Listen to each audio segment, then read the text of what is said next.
Everywhere I go, I see his face. I just really miss him. Yeah, I miss him too. I don't think Tony would have done what he did if he didn't know that you were going to be here after he was gone. The for whom question.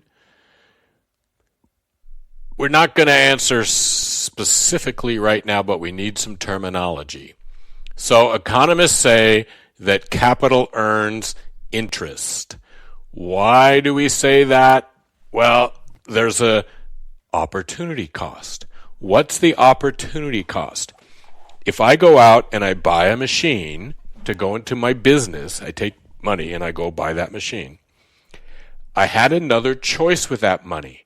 I could have loaned that money to someone else. I could have put that money into a bond, say. And if I do that, if I loan that money to someone else or I get a bond, I'm going to earn interest. So the opportunity cost of putting that money into capital, of buying that machine for my own business, is the interest I gave up when I didn't give that money to somebody else. I didn't loan it out. I didn't whatever. Okay? So capital earns interest because that's the opportunity cost of the capital. Okay? Labor, you probably figured this out, earns wages. Okay? You get paid a wage. It might be called a salary. You might whatever, $5 an hour, $10 an hour, $1,000 a week, $200 a shift, $50,000 a year, whatever it is, that's your wage. And labor earns wages. Economists say that land earns rent. Now, you think, okay, I get that. I pay rent in my apartment, but how does a cow earn rent? Well, that's all complicated. The ancient economists, the old economists, didn't think that land was actually productive. They thought that since land sat there and didn't do anything, land didn't actually have value. So they hated landlords because they didn't think landlords should get paid. So this word rent is about this idea that land has no value and isn't entitled to compensation. We know, modern economists, we know better than that. But we still continue to use that word rent when it comes to land. Entrepreneurs earn profits. If I'm Henry Ford and I start up my company and I make a lot of money selling cars, I get money which is called profit. Bill Gates got very rich off of earning profit. The what, how, and for whom questions are fundamental and very complex. Okay? There are founding fathers, Thomas Jefferson, for example, thought that the United States should be an agricultural country. Alexander Hamilton thought the United States should be a commercial industrial power. What, how, and for whom? Okay? We've had this argument for a long time. Should we make televisions in the U.S. or not? We used to, we don't now. We had a what decision made, again, not by some individual. No person just woke up one morning and said, stop televisions. Over time, television production left the United States, went other countries, and the United States started producing other things. What are we going to produce? How are we going to produce them? These decisions don't get made by individuals. The market decided that it would be better for the United States to not make televisions and for other countries to make them. Okay? We used to make all the car parts and all the everything that went into cars in the U.S. in the U.S. Over time, what have we seen? Well, we've seen the foreign car companies, the BMWs, the Toyotas, the Hondas, build factories in the United States so that instead of them building that car in Germany and sending it to the United States, it's built in the United States. But the parts are built somewhere else. So General Motors buys its parts from China and Brazil and Mexico. Toyota buys their parts from China and Brazil and Mexico. BMW buys parts from China and Brazil and Mexico. So we've seen a change in Not necessarily the what, but the how. Okay? All of these companies from all over the world have built their factories now in the United States, and most cars that are sold in the United States come out of a factory in the United States. But very few of the parts that go into those cars are made in the United States. Okay? Complicated. Why do doctors make more than nurses? Well, doctors go to school a lot longer than nurses, and there's fewer of them, and we'll talk about how that all works. But if you have more human capital and you're more scarce, right? Remember that value comes from things being scarce. The more scarce you are, the more you should get paid. Okay? So most of us would think that school teachers are more valuable to society than basketball players, and yet basketball players individually get paid more than whole schools full of school teachers. And that's because A, they have very rare and scarce human capital, basketball players that is. There are a lot more people who can be school teachers who can be basketball players. And so we would expect that basketball players should get paid more than school teachers, even though we might value school teachers more. Should Bill Gates be worth $50 billion? Well, we have a market system, and that market system says that Bill Gates created a company, and that company made a lot of money, and Bill Gates has shared in that money. Is it the right amount of money for Bill Gates to get? Is it the right way to share? Is it that? These are questions that we're going to spend a semester talking about. Okay, self-interest versus social interest. Do I have to think about society, or should I just think about myself? And if I do that, will society be okay with it? The dude in this picture is a man named Adam Smith. Adam Smith was a Scottish philosopher and economist who wrote a very famous book, was published in 1776, called The Wealth of Nations. Adam Smith argued that people's obligation to society was to pursue their own self-interest, to do what's best for them, and that through a process things would work out for everybody. There are others who argue that we need to think about others and think about serving society and serving others as part of our duty. So we need to talk about these two different views of the world and what they mean for us and which one we want to believe in. Remember this magic word, incentives. Now, incentives can be both positive and negative, and people sometimes get confused because they think that there can be a world without incentives. The reality is we always have incentives. The question is whether those incentives are appropriate, good incentives, or whether they're incentives that create bad outcomes. So in a self-interest motivated world, I have lots of incentives. I want to make money. Adam Smith says, look, the baker doesn't bake cool stuff because the baker wants to help out society and they think that society will be better off if there's lots of cool rolls we can buy. The baker bakes because there's an incentive for them to bake. The better they are a baker and the more cool stuff they bake for us, the more money they should make. Okay? So the incentives, the self-interest incentives, are fundamentally going to cause us to make things that other people want to buy, and maybe that's good for society. In making this argument, Adam Smith comes up with one of the cool phrases of all time for an economist.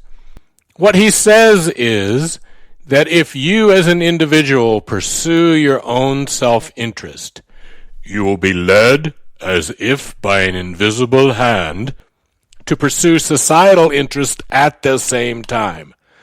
Okay? If If you do what's best for you, this invisible hand will encourage you to do what's best for society at the same time. Now, we can interpret this invisible hand most easily as being the power of competition. If you're a worker and you want your boss to notice you and you want to get a raise and you want to get a promotion and you want to move up in the world, you need to generally show that you're a better worker than the other workers. So your competition, those other workers that could get the promotion or could get the raise, are going to force you, going to drive you, going to make you, going to give you an incentive to work harder and do better at your job. If you're a business person and you decide you want to be a baker and you open a little bake shop, well, who's going to patronize your bake shop? People who like what you bake. The better job you do of baking, you'll wipe out your competition.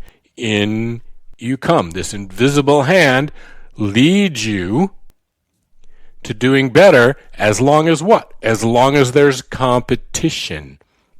It used to be that there weren't many dining choices across the street from UNLV. If you were a student, the student union and just a couple of bad fast food restaurants were your choices. Student union had really bad food. And every time we'd complain about it, the university would go, oh, yeah, we're making a lot of money. We don't think we need to change. Well, now all of a sudden, all these restaurants open up across the street. And all of a sudden, there's a ton of competition for the student union. And all of a sudden, they don't make any money in the student union. Now they build a new student union building. Do they keep and transfer over the old bad stuff? No. They get an entirely new collection of restaurants in the student union because now they have to compete with these restaurants across the street that they didn't have to compete with before. And now we get Sushi Burritos and Taco Bell and Panda Express, which we could have had years ago, but the university didn't because it wasn't driven to. Competition changes things. Competition is this magic invisible hand. Okay, not to be redundant, but let's be a little redundant. You're opening a restaurant. If you offer good food, good service, and good prices, it's likely that your restaurant will be successful. So your choice of offering good food, good service, and good price is not only a choice that's good for society, it's a choice that's good for you. If you open a restaurant and you offer bad food, bad service, and high prices, you're not going to stay in business very long. You think that that's pursuing your own self-interest, but it's certainly not pursuing society's interest. So the restaurant that's ripping off its customers is going to go out of business. That society's positive. The restaurant that's offering good food, good service, good prices is going to stay in business, and that's in society's interest. So the simple truth of Adam Smith is, under the right circumstances, and again, we got a whole semester to talk about the circumstances and markets and when they don't work and when they do work, but in this perfect world of what we expect to happen, individuals who pursue their own self-interest will simultaneously be pursuing the social interest. What's good for you turns out to be good for society. One of the things we want to happen in our economy is what economists refer to as efficiency. Efficiency is getting the most output per unit of input, getting the most production, getting the most product, getting the most work done for the least amount of input. Efficient studying would be you get 100 on your test and you somehow manage to learn all that material in an hour or 2 hours. You try, in fact, you should, as a student over time, as you get more experienced, you should be able to study better, require less time to study to get a better grade. That's you becoming more efficient at studying. General Motors, over time, they want to be able to produce their cars for less labor, less whatever, less cost of production. and produce the same high quality or a more high quality car, produce their cars faster, but have less input. That's efficiency. The idea here is, how do we get efficiency? Is it self-interest or social interest that's going to create efficiency for us? And if you think about it, it should be self-interest. If I'm thinking about myself, I want to prove to my boss that I'm efficient, that I'm fast and able to produce at high quality. That makes the cost of my work go down. It should make my boss more interested in me. Everything we do, the more efficient we are, the more money we should make, or the more gain we should make for our input. But that's because we're producing along our own self-interest. We're considering our own self-interest. Okay? If you get hired by DMV and you make the same amount of money as everybody else, and you're going to make the same amount of money as everybody else, and no matter how hard you work or don't work, you make the same money, you're not going to be efficient. We need to be efficient. We want our society to be efficient. How do we make that happen? Dude whose picture is on this screen is an Italian guy, actually dead Italian guy, but Italian guy named Vilfredo Pareto. Pareto told us a story which we refer to as Pareto Optimality. Efficient production, efficient anything, is Pareto Optimal. What Pareto Optimal says, what he said was, it's hard to compare people one to the other. How do you know you're at the best possible position? Well, the answer is, if we're at the best possible position, we cannot make one person better off without making someone else worse off. If we're at a point that we can make everybody better off, or two people better off, and not make anybody worse off, we should do that, because then society will be better off. But if I'm at a point where to make one person better off, I have to make another person worse off, now I'm in a judgment call. Is this making this person better off worth making this person worse off? And now I'm out of economics, and now I'm into, again, some judgment call. Somebody's judgment. We don't want to be there, right? We know what efficient is.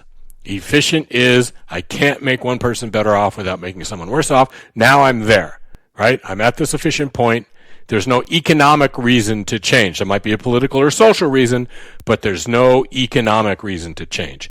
If I can make two people better off and nobody worse off, then I'm not efficient. Then I should make both of those people better off, because society will be better off. Do we see this? As long as I can make somebody better off and not make anybody else worse off, I should do that. When I'm at a point where I can't make someone better off without making somebody else worse off, then I'm done. I need to stop, economically speaking at least. Self-interest creates incentives, positive incentives, good incentives for us to be efficient. If I gain by doing a good job, if I gain by producing things that people want, if I gain by being smart about what I do, there is now an incentive for me to pursue my own self-interest. My gain will turn into society's gain.